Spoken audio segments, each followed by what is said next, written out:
A very good morning to all of you. As Kali Puja is approaching us, so today I have thought of telling something from the story of Swamiji and Mother Kali. What thoughts Swami Vivekananda had on Mother Kali and what relation he bears to Mother Kali, we will read in short. We are reading from the page kalimandir.org. Mother, I want nothing but knowledge and devotion. One day the idea struck me that God listened to Sri Ramakrishna's prayers. So why should I not ask him to pray for me for the removal of my pecuniary wants, a favor the Master would never deny me. I hurried to Dakshineshwar and insisted on his making an appeal on behalf of my starving family. He said, "My boy, I can't make such demands, but why don't you go and ask the mother yourself? All your sufferings are due to your disregard of her." I said, "I do not know the mother. You speak to her on my behalf." "You must," she replied tenderly. "My dear boy, I have done so again and again. But you do not accept her, so she does not grant my prayer." "All right, it is Tuesday. Go to the Kali temple tonight, prostrate yourself before the mother and ask her any boon you like. It shall be granted. She is knowledge absolute, the inscrutable power of Brahman, and by her mere will she has given birth to this world. Everything is in her power to give." I believed every word and eagerly waited for the night. About 9 o'clock, the Master commanded me to go to the temple. As I was filled with a divine intoxication, my feet were unsteady. My heart was living in anticipation of the joy of beholding the living goddess and hearing her words. I was full of the idea. Reaching the temple, as I cast my eyes upon the image, I actually found that the Divine Mother was living and conscious, full of divine love and beauty. I was caught in a surging wave of devotion and love. In an ecstasy of joy, I prostrated myself again before the Mother and prayed, "Mother, give me discrimination. Give me renunciation, give me knowledge. Grant that I may have an uninterrupted vision of Thee. A serene peace reigned in my soul. The world was forgotten, only the Divine Mother shone within my heart."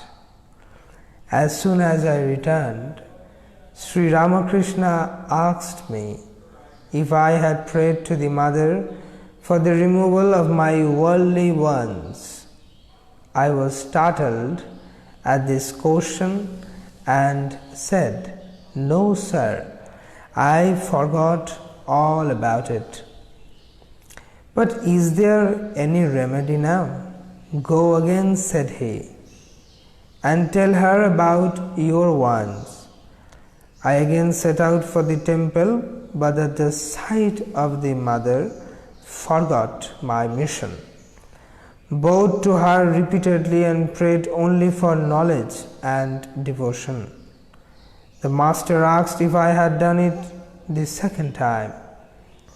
The Master, I told him what had happened. He said, "How thoughtless! Couldn't you restrain yourself enough to say those few words? Well, try once more and make that prayer to her." quick, I went for the third time. But on entering the temple, a terrible shame overpowered me. I thought, what a trifle have I come to pray to the Mother for? It is like asking a gracious king for a few vegetables.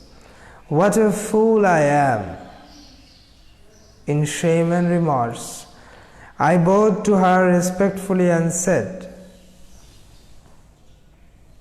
Mother, I want nothing but knowledge and devotion. Come out of the temple, I understood that all this was done to Sri Ramakrishna's will.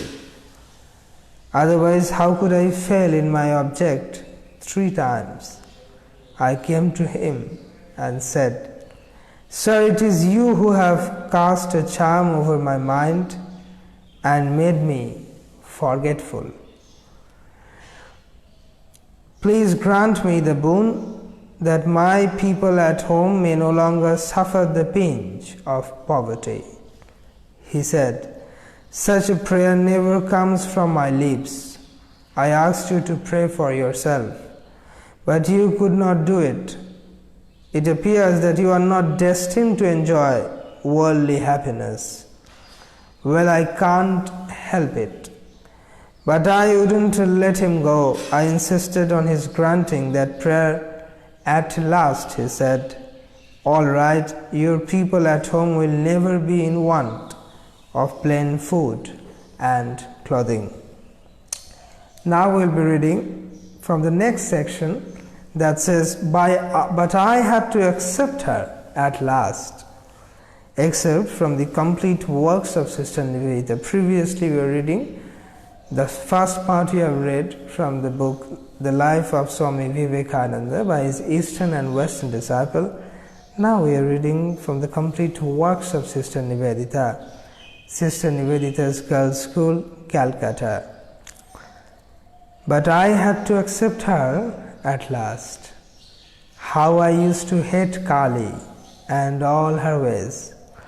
That was the ground of my 6 years' fight, that I would not accept her, but I had to accept her at last. Ramakrishna Paramhansa dedicated me to her, and now I believe that she guides me in every little thing I do, and does with me what she will. Yet I fought so long, I loved him. You see, that was what held me. I saw his marvelous purity. I felt this wonderful love. His greatness had not dawned on me then. All then came afterwards, when I had given in. At that time, I thought him a brainstick baby, always seeing visions and the rest. I hated it. And then I too had to accept her. No, the thing that made me do it is a secret that will die with me. Swamiji is not telling the secret to Nivedita. I had great misfortunes at that time. It was an opportunity. She made a slave of me. Those were the very words, a slave of me. And Ramakrishna Paramhansa made me over to her. Strange. He lived only 2 years after doing that, and most of the time he was suffering. Not more than 6 months did he keep his own health and brightness. Guru Nanak was like that. Looking for the one disciple to whom he would give his power. And he passed over all his own family, his children were as nothing to him, till he came upon the boy. To him he gave it, and then he could die. The future, you say, will call Sri Ramakrishna Paramhansa an incarnation of Kali. Yes, I think. There's no doubt that she worked up the body of Ramakrishna for her own ends. You see, I cannot but believe that there is somewhere a great power that thinks of herself as feminine and called Kali and Mother. Now I am coming to the last section, the Divine Mother. Except from the inspired talks, my master and the other. The Shaktis worship the universal energy as Mother. It is the sweetest name they know. The Mother is the highest ideal of womanhood in India. Mother is the first manifestation of power, and it is considered a higher idea than Father. The name of Mother brings the idea of Shakti, divine energy and omnipotence. The baby believes its mother to be all-powerful, able to do nothing. The Divine Mother is the Kundalini sleeping in us. Without worshipping her, we can never know ourselves. All-merciful or powerful, omnipresent, these are the attributes of the Divine Mother. She is the sum total of the energy in the universe. Every manifestation of power in the universe is Mother. She is life, she is intelligence, she is love, she is the universe yet separate from it. She is a person and can be seen and known, as Sri Ramakrishna saw and knew her. Established in the idea of Mother, we can do anything. She quickly answers prayers. She can show herself to us in any form at any moment. The Divine Mother can have form, rupa, and name, nama, or name without form. As we worship her in these various aspects, we can rise to pure being having neither form nor name. The sum total of all these cells in an organism is one person. Each soul is like one cell, and the sum of them is God. And beyond that is the Absolute. The sea calm is the Absolute. The same sea in waves is the Divine Mother. She is time, space, and causation. Mother is the same as Brahman and has two natures, the conditioned and the unconditioned. As the former, she is God, nature, and soul. As the latter, she is unknown and unknowable. Out of the unconditioned came the Trinity, God, nature, and soul, the triangle of existence. A bit of Mother, a drop, was Krishna, another was Buddha, another was Christ. The worship of even one spark of Mother in our earthly mother leads to greatness. Worship her if you want love and wisdom. That was beautiful. We have read from the page kalimandir.org, which describes beautiful aspects of Swami Vivekananda and the relation he bared to Mother Kali, the thoughts he had on Mother Kali, and also very beautifully noted down by Sister Nivedita. Thank you. I think as Kali Puja is approaching us, so it is very important to understand the importance of Mother Kali in our lives, in society, in our nation, and in the world, and what relation it bears with Ramakrishna Mission. Thank you very much. Maybe in future, if Swamiji wants, we will also read Swamiji's poem, Kali the Mother, and all other poems and writings of Swamiji on Mother Kali and his thoughts, because we have read in a very short manner. It's not possible to read the whole of Swamiji's literature, but it has given a glimpse of what Swamiji had thought on Mother Kali. Thank you. Jai Swamiji. Jai Ma.